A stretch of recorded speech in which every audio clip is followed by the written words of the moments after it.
નમસ્કાર નમસ્કાર નમસ્કાર.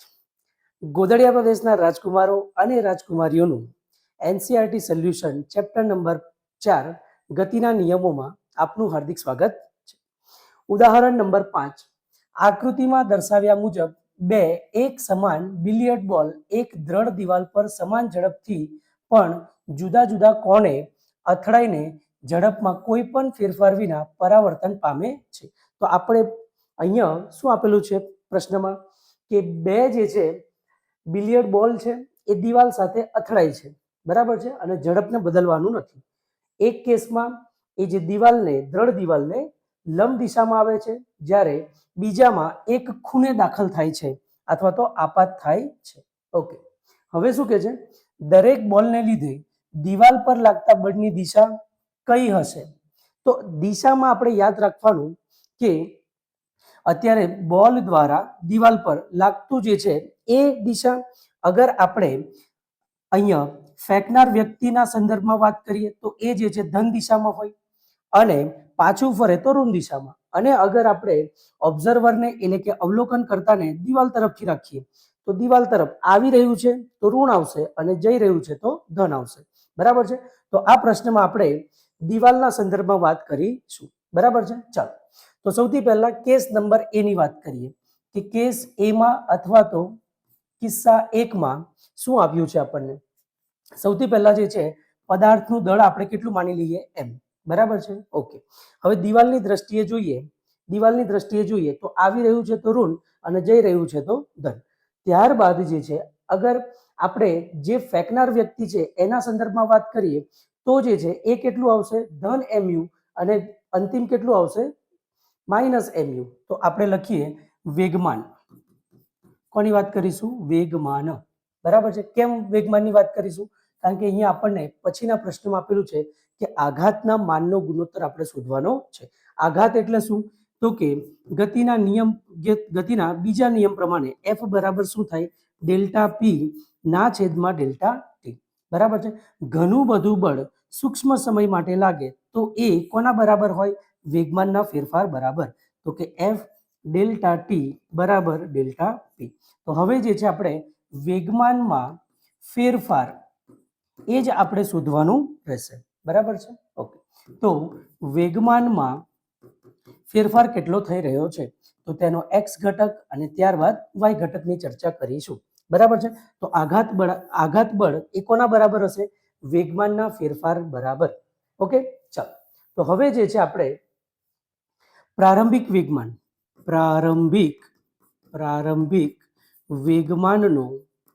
વેગમાનનો x ઘટકની વાત કરીએ તો એ કેટલો થશે? mu. મતલબ કે આપણે જે દળો ફેંકનાર વ્યક્તિ છે એના સંદર્ભમાં વાત કરીએ તો માની લઈએ કે એ વ્યક્તિ અહીંયા છે તો એના પ્રમાણે આ થયું ધન ગતિ અને આવી રહ્યું છે તો ઋણ ગતિ, બરાબર છે.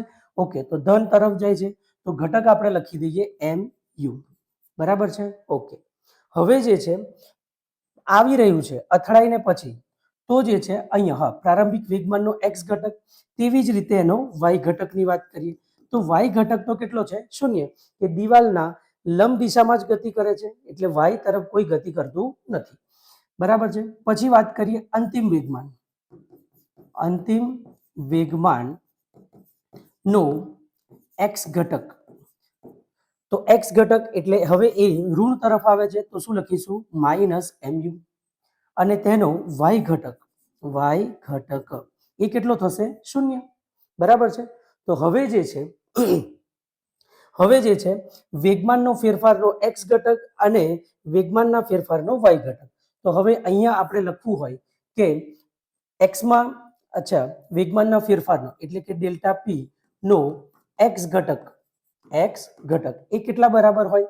તો અહીંયા લખાય અંતિમ કેટલો છે? Minus mu. તો માઇનસ mu. પછી શું લખાય? માઇનસ પ્રારંભિક કેટલો છે? mu.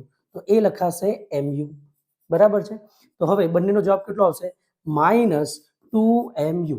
એવી જ રીતે ડેલ્ટા પી નો y ઘટક, તો આમાં તો બંને શૂન્ય છે, 0 - 0 બરાબર કેટલા છે? 0, બરાબર છે. ઓકે, ફરીથી સમજીએ. આ દિવાલ છે, આ જે છે આ તરફ દડો આવી રહ્યો છે, ત્યારબાદ કેસ એમાં આપણે જોઈએ કે આપણે જે આઘાતના માનના ગુણોત્તર લેવાના છે. તો સૌથી પહેલા આપણે વાત કરીએ કે જ્યારે જઈ રહ્યો હોય તો આના સંદર્ભમાં વાત કરીએ તો ધન ગતિ, રિટર્ન થાય છે તો ઋણ ગતિ. ત્યારબાદ જે છે તેના આઘાત બળની વાત કરીએ તો આઘાત બળ શું હોય? તો ઘણું બધું બળ સૂક્ષ્મ સમય માટે લાગે તો એ કોના બરાબર હોય? વેગમાનના ફેરફાર બરાબર. તો બંને ઘટકની વાત કરીશું, એક્સ ઘટક અને વાય ઘટક. તો એક્સ ઘટકમાં જઈ રહ્યો છે તો mu, વાયમાં તો ગતિ થતી નથી એટલે શૂન્ય. અંતિમ વેગમાન ફરી પાછો ફરી રહ્યો છે તો અગર ફેંકનારના તરફ જઈ રહ્યો છે તો એ ઋણ આવશે, તો એક્સ ઘટક આવશે તમારો -mu અને વાય ઘટક આવશે શૂન્ય. હવે જે છે વેગમાનનો ફેરફાર, તો અંતિમ કયો છે? -mu. પ્રારંભિક કેટલો છે? mu. આ બંનેનો તફાવત કેટલો આવે છે? -2mu. વાય ઘટક જે છે એ તો કેવા છે? શૂન્ય. બરાબર છે. તો આ કેસ એ ની વાત થઈ. હવે આપણે વાત કરીશું કેસ બી. બરાબર છે, કે જેમાં જે છે કેસ બી ની વાત કરીએ કે જેમાં અમુક એંગલ પર થ્રો કરવામાં આવે છે. તો એંગલ પર એટલે કેટલા? 30 પર. તો હાલાકી આપણને બુકમાં આટલું જ આપ્યું છે કે અહીંયાથી આગળ વધી રહ્યું છે. બરાબર છે. હવે આપણે એને જે છે શું કરીશું? આગળ વધારી દેવામાં આવે. બરાબર છે, જેથી કરીને એનો એક્સ ઘટક અને વાય ઘટક આપણે લઈ શકીએ. તો અહીંયા કેસ નંબર 2 માં અહીંયા સૌથી પહેલા લખીએ આપણે પ્રારંભિક વેગમાનનો એક્સ ઘટક. તો એક્સ ઘટક કેટલો આવે એ જોઈએ. તો હવે આ જે સદિશ છે એને થોડું આપણે આગળ તરફ લઈ આવીએ. અચ્છા, એનાથી એક્સ માં અને એનાથી વાય માં અગર આપણે ઘટક લઈએ તો આ 30 નો ખૂણો છે તો આ બાજુ બી 30 બનશે. બરાબર છે. દળ અને વેગ એ તો એ જ રહેવાનું છે. માની લો કે દળ આપણે લીધું છે m અને વેગ કેટલો છે? u. તો આ તરફ વાત કરીએ તો x તરફ એનો ઘટક કેટલો આવશે? mu cos theta. થીટાની જગ્યા પાછા શું લખીશું આપણે? mu cos 30. તો આપણાથી લખાય mu cos 30. હવે આમાં x જે છે એ ધન હોવાથી અહીંયા મૂલ્ય કેટલું આવશે? ધન. તો અહીંયા હું લખી દઉં છું mu cos 30 ડિગ્રી. બરાબર છે. ઓકે. એવી જ રીતે y ઘટક શું આવશે? તો કે આ જે છે નેગેટિવ છે.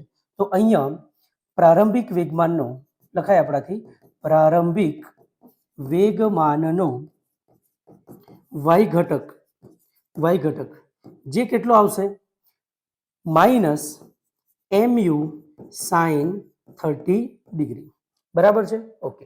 હવે જે છે પરત ફરતા સમયે, પરત એટલે કે અહીંયાથી એ જે અથડાયા બાદ આ તરફ જાય, તો આ તરફ જાય તો ખૂણો પણ એટલો જ બનવાનો છે, 30 ડિગ્રી વાળો જ. ઓકે.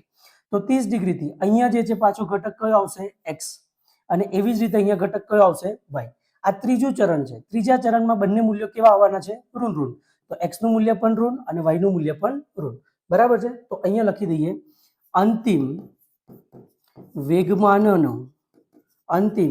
વેગમાનનો x ઘટક જે કેટલો આવવાનો છે? અંતિમ વેગમાનનો x ઘટક એ જે છે એ કેટલો આવશે?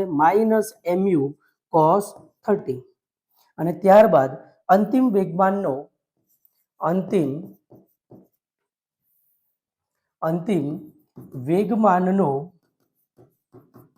y ઘટક એ કેટલો આવશે?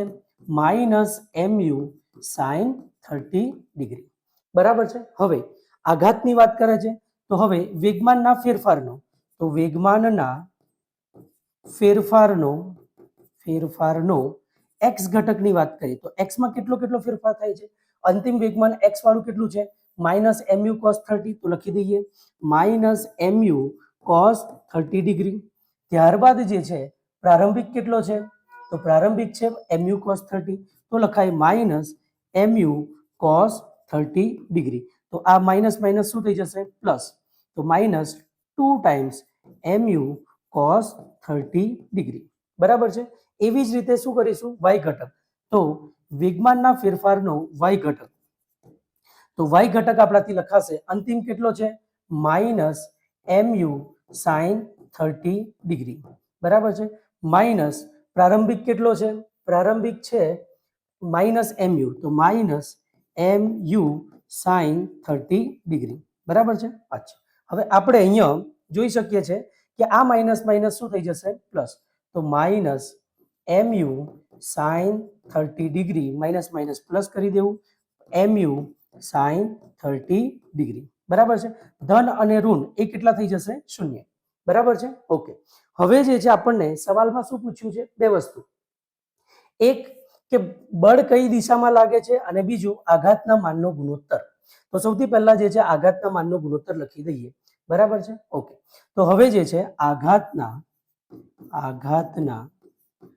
માનનો ગુણોત્તર તો આઘાતના માનનો ગુણોત્તર લઈએ તો પહેલામાં ડેલ્ટા P1 અને આ બીજા વાળાને રાખી દઈએ ડેલ્ટા P2. તો તફાવત વાળામાં પહેલું કેટલું છે? -2mu, જે આપણને અહીંયા આપેલું છે -2mu. બરાબર છે. ઓકે. y ઘટક તો શૂન્ય છે એટલે એનું ઘટક લેવાની કોઈ જરૂર નથી. આ બાજુ P2 વાળું જે છે એ કેટલું મળ્યું આપણને? -2mu cos 30.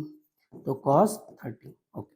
તો હવે જે છે -2mu અને -2mu એ શું થઈ જશે? કેન્સલ. તો 1/, આ આવી ગયું cos 30. બરાબર છે. અચ્છા, હવે જે છે આ બાજુ 1/cos 30 નું મૂલ્ય કેટલું આવે? તો એ જે આવશે એ કેટલું આવશે? √3/2. √3/2. બરાબર છે. અચ્છા, હવે આપણે બીજી એક વસ્તુ યાદ રાખવાની છે. 1/2 એના છેદમાં 3/4. આવું ક્યારે પણ હોય ત્યારે જે છે યાદ રાખવાનું, 4 જે છે એક સાથે જાય અને 3 જે છે બે સાથે જાય. બરાબર છે.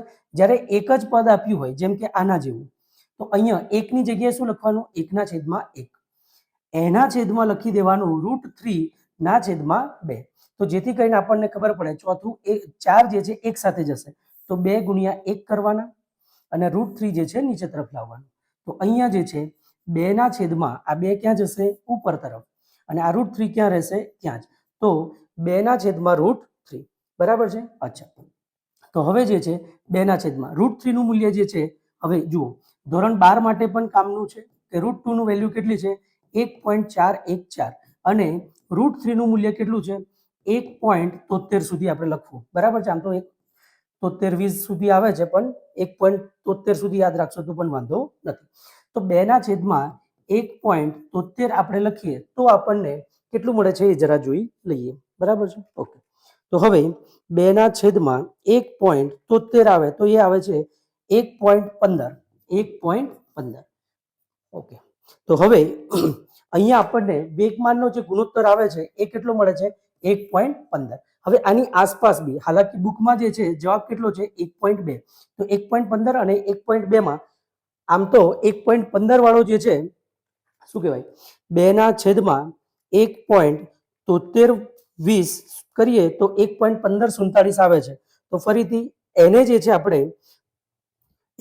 આપણે શું કહેવાય? 1.2 તરીકે લખી શકીએ છીએ. ઓકે. તો વેગમાનનો ગુણોત્તર આવી ગયો પ્રારંભિક અને અંતિમનો.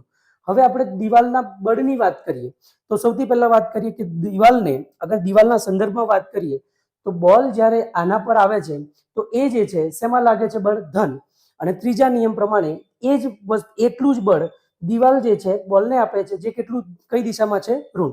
તેવી જ રીતે બીજામાં પણ જ્યારે બોલ જે છે એ દિવાલ પર જ્યારે બળ લગાડે એ કઈ દિશામાં છે? અહીંયા દેખાય છે આપણને. ઓકે. તો અહીંયા આપણે દેખી શકીએ કે x ધન દિશામાં અને રિટર્ન વખતે જે છે એ કઈ દિશામાં આવે છે? ઋણ દિશામાં આવે છે. બરાબર છે. ચાલો, તો હવે ફરીવાર ક્વિક રિવિઝન કરી લઈએ કે સર્વપ્રથમ દિવાલને લંબ દિશામાં દળો જે છે આવી રહ્યો છે.